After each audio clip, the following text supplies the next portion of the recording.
Boli sme oslovení pánom Kaníkom, aby sme sa pripojili k návrhu, čo inicioval on, v ktorom navrhuje, aby sme podporili de facto súčasný stav výšku príspevkov do druhého piliera. My sme sa k tejto iniciatíve nepripojili z nasledujúcich dôvodov. Jeden z prvých dôvodov je to, že pred vyše rokom sme sa spolupodielali na petícii, ktorá mala viesť k zachovaniu 9% príspevkovej sadzby do druhého piliera. Takže sa nám zdá, že keď pred rokom sme našim voličom a občanom sľubovali, že sme za to, aby sme teda zachovali tú 9% sadzbu, tak si myslíme, že nemôžeme byť o rok zase za úplne inú sadzbu. Ja osobne som bol až trikrát v rôznych petičných výboroch, ktoré vlastne robila takéto občianske iniciatívy za zachovanie 9% do druhého pilieru. Takže není to politický postoj, je to v prvom rade aj odborný postoj, a len aj dôkaz toho, čo hovorím, de facto bolo aj to, že Ministerstvo práce sa v súčasnosti vyjadrilo, že ich teší, ak by som ich citoval, že teší, že časť opozície súhlasí so súčasne nastavenými odvodmi, to znamená s tým stavom, čo tak cez koleno a na silu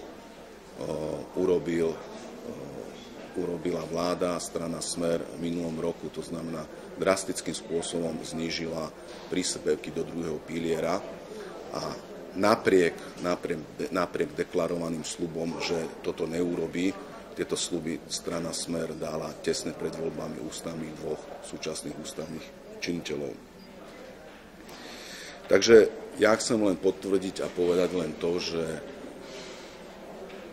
čo sa týka výšky percent, čo sa navrhuje v tom poslaneckom návrhu, je len a len súčasný stav, čo pre našu stranu nie je akceptovateľné a naša strana naopak trvá na tom a má to v programe, má to v tzv. Programe vízii, aby sa tie najhoršie opatrenia, čo urobila táto vláda, aby sa zmenili a pokiaľ budeme mať možnosť, tak v budúcnosti budeme presadzovať návrat na 9%. Dovolte ešte, aby som sa vyjadril aj k novelizácii zákona o starobnom dôchodkovom sporení, alebo inými slovami o zákone, ktorý navrhla, respektíve návrh zákona bol schválený vládou minulý týždeň, navrhla strana Smer, ktorý vlastne určuje spôsob výplaty dôchodkov z druhého piliera.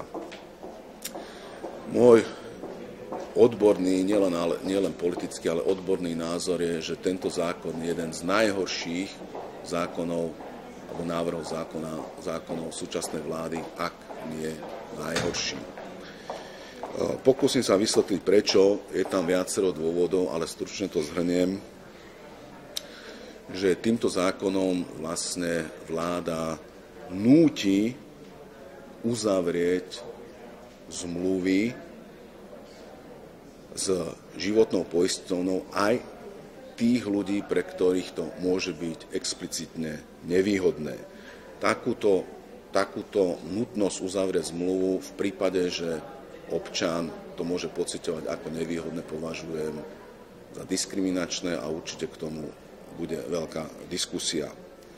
Dokonca si dovolím povedať, že v určitých životných situáciách táto nutnosť uzavrieť povinnú zmluvu môže byť až neetická, nemorálna, ako uviem príklad, človek, ktorý proste má ťažké zdravotné problémy a celý život si šetril na tom účte, tak bude musieť uzavrieť zmluvu so životnou poisťovňou, hoci evidentne proste tie peniaze, čo do nej vloží, nedostane ani zďaleka naspäť.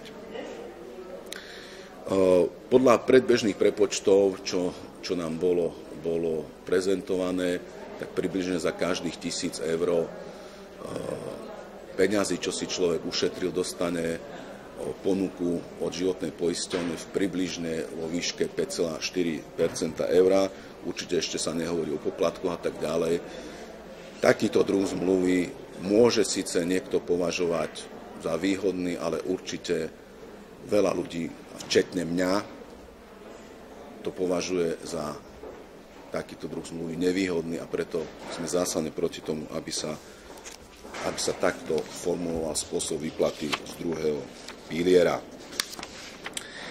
Na záver dovolte mi povedať ešte veľmi dôležitú vec, že pre našu stranu Most Híd sú dôležití občania a v tomto prípade sú občania sporitelia. A pre sporiteľa je dôležité mať čo najviac peňazí na účte, to znamená, aby mal čo najvyššiu príspevkovú sadzbu. A druhá vec, čo je dôležité pre občana sporiteľa, aby mal na výber, akou formou si chce čerpať dôchodok z druhého piliera.